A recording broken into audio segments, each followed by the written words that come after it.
First और second question हम part 1 में दे चुके हैं, आप जाकर के देख लीजिएगा। बात करते हैं थर्ड क्वेश्चन की। Who was Mukesh? मुकेश कौन था? अभी था साहेब कौन था? पहले वीडियो में मैंने आपको बताया साहेब कौन था, और अब इस वक्त जो है मुकेश कौन था। ठीक है, ये दोनों मजबूर बच्चे हैं। इस चैप्टर का नाम है लॉस्ट स्प्रिंग। वैसे तो स्प्रिंग का मतलब होता है वसंत और लॉस्ट का मतलब खो जाना। तो नीचे चैप्टर में देखेंगे लिखा होगा stories of a stolen childhood, मतलब बच्चों से उनका बचपना छीन जाने का यहाँ पे बताया गया है कि जो बच्चे बचपन में खेलते हैं, पढ़ते हैं, मस्ती करते हैं, तो उनसे ये सारी चीज़ें छीन जाती हैं और वो मजबूर हो जाते हैं कूड़ा कचरा पीने के लिए। तो जो अनीस जंग है उनके प्रति दुख व्यक्त करती हैं और आगे क्या कहती हैं देखेंगे। Who was Mukesh? What did he want to do in his life and what did he not want to follow? Mukesh कौन था और what did he want to do, और वह क्या करना चाहता था in his life अपने जीवन में, and what did he not want to follow, और वह क्या फॉलो नहीं करना चाहता था। फॉलो करने से मतलब समझते हैं जैसे कि हमारे घर में कोई भी हमारे पापा या दादा जो भी कार्य किया करते हो उसको फॉलो ना करना, मतलब पीढ़ियों से जो चला आ रहा है वो मुकेश उसको फॉलो नहीं करना चाहते हैं। तो अब देखेंगे, आंसर देखेंगे, सारी बातें समझ में आ जाएगी। Mukesh was a son of poor Bengal makers. जो मुकेश था वो गरीब बेंगल मेकर्स का पुत्र था, लड़का था। बेंगल मेकर्स मतलब चूड़ी बनाने वालों का, गरीब चूड़ी बनाने वालों का एक लड़का था। He wanted to become motor mechanic in his life. वह अपने जीवन में एक मोटर मैकेनिक बनना चाहता था। He lived in Firozabad. वह फिरोजाबाद में रहता था। Which is famous for bangles, जो चूड़ियों के लिए बहुत ही मशहूर जगह है।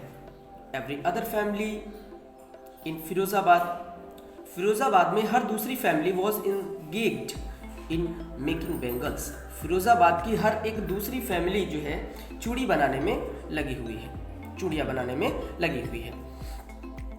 It is the centre of India's glass blowing industry.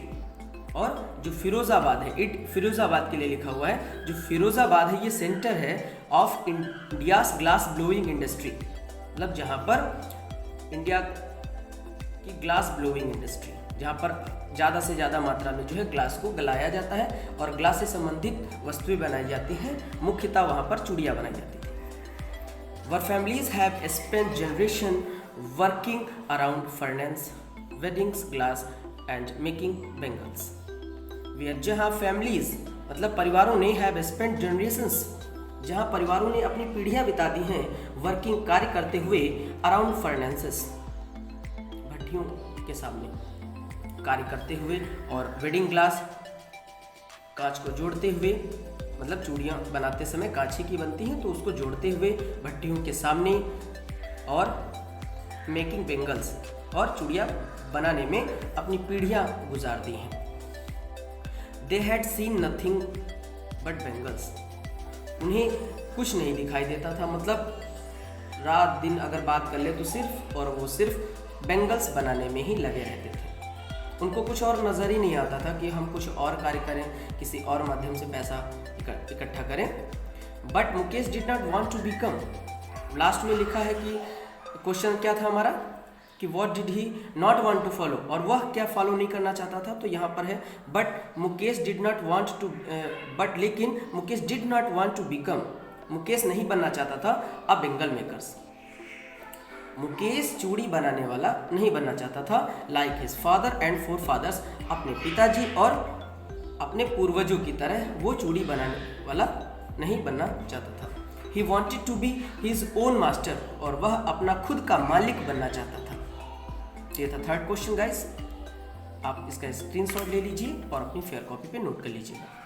आइए देखते हैं fourth question. What did narrator notice in the locality where Mukesh lived? Narrator यानी कि अनीस जंग ने क्या नोटिस किया उस लोकेलिटी में, उस जगह पर वेयर मुकेश लिव्ड, जहां मुकेश रहता था, वहां नरेटर ने क्या नोटिस किया। और what was the condition of the Bengal makers, और जो चूड़ी बनाने वाले थे उनकी दशा कैसी थी, इस क्वेश्चन में हम देखेंगे। The narrator noticed in the locality where Mukesh lived, ये हमने क्वेश्चन से ले लिया है। कि नरेटर ने नोटिस्ड किया, ध्यान दिया उस जगह जहां मुकेश रहता था, दैट की the lens were very sticking, मतलब जो गलियां थी वो बहुत ही बदबूदार थी। गलियां, जिन गलियों से नरेटर निकला था मुकेश के साथ, निकली थी, सॉरी अनीस जंग है ना, जिस गली से नरेटर निकली थी मुकेश के साथ, तो वो जो है जो गलियां थी बहुत ही बदबू दे रही थी। स्टिंकिंग का मतलब होता है बदबूदार। एंड चोक्ड, भरी हुई थी विद द गार्बेज, मतलब आसपास कूड़ा कचरा सब ढेर लगा हुआ था। And the homes remained halves with crumbling walls, और जो घर थे वो रिमेन्स हाफ्स, मतलब वैसे तो आधा होता है बट ये हाफ्स विद क्रम्बिंग वॉल्स, मतलब अरे पुरानी दीवारें कच्ची होती है जैसे कि उनसे मिट्टी जो है ढह जाती है ना, अरे गाँव में बोलते हैं कि कूड़ा लग जाता है, उसके कारण जैसे जंग लग जाती है, कम हो जाती है। इसी तरह से जो दीवारें हैं ये रफ से आदि से डोर्स,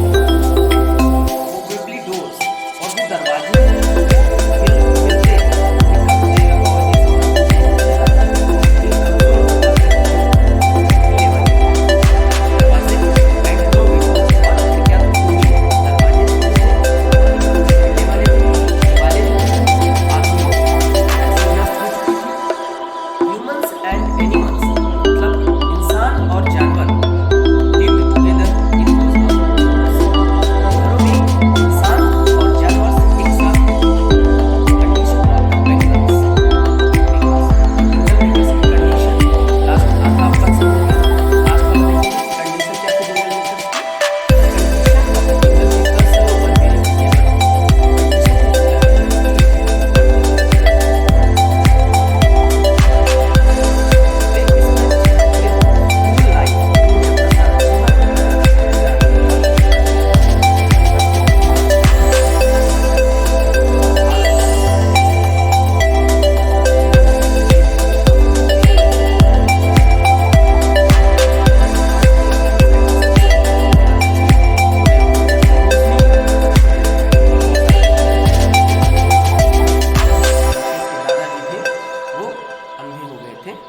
उसी मतलब जो चूड़ी बनाने वाला काम होता है ना, उससे हार्मलेस जो है नुकसानदायक चीज़ें, जो कांच और वो जो आग होती है उसकी वजह से उनके दादाजी की आई मतलब नज़र चली गई थी। तो उनकी दादी ये बात कहती हैं स्टोरी में, स्टोरी ज़रूर पढ़िएगा।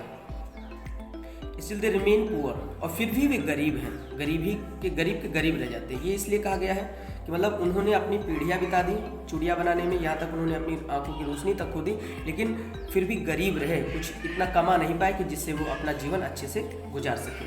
दे can not enjoy even a full meal, यहाँ तक कि इसमें बताया गया है कि वे भरपेट जो है भोजन भी नहीं कर पाते थे। भोजन का उन्होंने कभी आनंद भी ठीक से नहीं लिया था कि हम लोग जैसे आजकल आज पनीर बना लो, कल पकौड़ी बना लो, तो कल परसों ये बना लो, कहीं बिरयानी बना लो, हम लोग खाते हैं ना ऐसे बना के। तो उनके जीवन में तो ये सब नसीब ही नहीं था, भरपेट कभी उन्होंने भोजन तक नहीं किया था। सोचिए कितनी पिटेबल कंडीशन थी, आप समझ सकते हैं। बहुत ही मार्मिक वर्णन किया गया है स्टोरी में, तो स्टोरी जरूर पढ़िएगा। सच वॉज दियर कंडीशंस, कुछ ऐसे ही थी उनकी कंडीशंस। तो ये थे थर्ड और फोर्थ क्वेश्चन हैं, अभी और हैं 5 और 6 और हैं, जिसको हम आपको नेक्स्ट वीडियो में देंगे, क्योंकि एक वीडियो में देने से ये थोड़ा सा लॉन्ग हो जाता है।